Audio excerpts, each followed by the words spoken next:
Pas sherit fizik në hollin e një hoteli me Demaliajn, reagon Gjuzi më shau në sy të një gruaje. Pas sherit fizik të publikuar në rrjetet sociale mes analistit Ilir Demaliaj dhe kryetarit Partisë Konservatore Kujtim Gjuzi, ky fundit ka reaguar. Sipas tij, analisti Demaliaj ka hyrë në ambientet e hotelit dhe ka shkuar në drejtim të tij duke e sharë dhe fyer. Kryetari i konservatorëve nënvizon se sipas tij ai ka thënë fjalë të rënda gjatë kohës që ai shoqërohej nga një gruaja. Gruaja i shoqëronte Gjuzin ishte kryetaria degës së Tropojës Sanie Hajdar Mataj. Isha me kryetarin e degës së Tropojës Hajdar Mataj.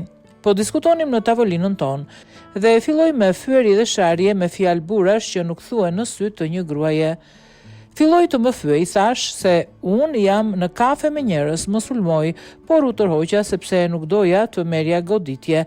Doli edhe kryetaria përpara, ai nuk ndaloi, më pas ika në hol.